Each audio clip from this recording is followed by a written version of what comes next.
Hey everyone, I'm Click. Welcome back to So Dungeon 2 and my perfect run. So, we're on to Dimension 3, by far the easiest dimension. We've got our scripts, we've got our relics, and we've got our relic levels. Again, the script on screen is the more correct script. The one I was making in this was a revised version of the previous run script, which again is obsolete compared to the one on the screen right now. So, if you want to copy it, there you go. Other than that, everything's set up and we're right to go for this dimension. Like usual, we're just going to craft, hire our team, and that way we are sort of powered up enough to almost complete the dimension perfectly. Again, we do run into the same issue as the previous dimension, in which we don't quite have enough HP.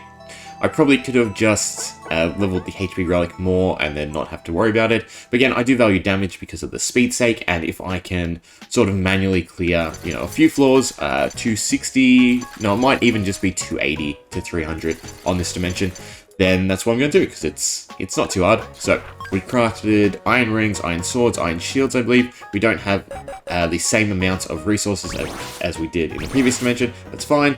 We hire our nurses and our mystics, so we're going one mystic, one nurse, and the rest of the mystics. So the nurse is now in the second position, and because I have the script and I can do healing properly, I don't need to worry too much about positioning and saving time. Again, it is slightly quicker to have the nurse last, but you do run into the issue of ambushes and not being able to survive, so safety strat-wise, it's better to put the nurse in second. We are also upgrading our weapons as much as possible, just to sort of stack up a little bit extra damage. Again, damage is key. If we can clear everything before they hit us, we're in a good position. But like I said, there's still one issue of the run, and that is these floors right here. So 280 onwards, we can unfortunately get one shot if, everyone decides to gang up on a party member. So I do have to manually clear the enemies that have the priority. So again, the Red Knights can double attack, so they effectively increase the enemy party size by 1 because they're inflicting 1 extra damage or 1 extra damage cycle. So we do have to clear them first. And then everyone else is sort of potluck. The ghost guys do have a higher damage ability than everyone else, so they are somewhat of a worry. The poison from the snails isn't too much of a big deal, so we can just get by with not really prioritizing anyone, but it is just safer from this point to manually hit everything rather than casting and trying to survive 2 rounds. You can get lucky enough and it is quicker, but I'd rather play it safe. Other than that, just group heal every chance and we're good to go. So, on to the boss. Lobster. Fairly easy. By far one of the easiest bosses. His AoE attack is not scaled highly enough to out CPS healing, and, well, his single target attack does, but the chances that he double hits someone is not really an issue, unless you get really unlucky. All in all, fairly simple, doesn't dodge, so we can DPS him down fairly quickly thanks to our relics. This is another point where the damage sort of comes into play, and it is, a good idea to keep the attack relic and the HP relic evenly statted, and that way we can dish out as good as we can take. Other than that, we're in a pickle with gold again.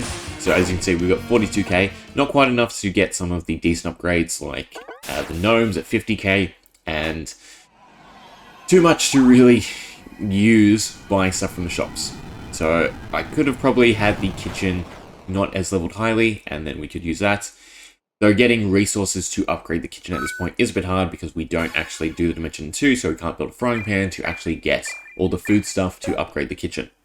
So then it's just about buying everything I can, spending as much gold as possible, upgrading, junk that isn't too necessary. In fact, I spend a good minute here sort of trying to figure out what I can spend this somewhat of a mountain of gold on. Not too much of a deal, actually. What I did there is a bit of an issue, so I grabbed the wooden sword. That actually comes in pretty handy in a later dimension. Just having the 1 extra weapon when iron and wood is kind of scarce is actually pretty decent, so I wish I didn't grab that. I was looking for the ruby, just so I can get the power forge out of the way, but you don't get it till the next dimension.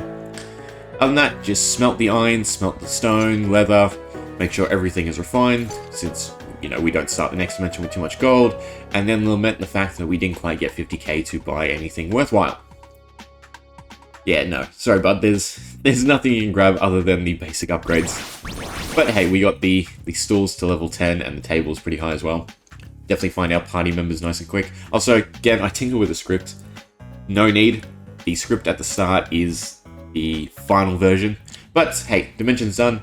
5 hours, 21 minutes. Ends up being, I think it's 33 minutes. So, you know, we're doing pretty good for 3 Dimensions down.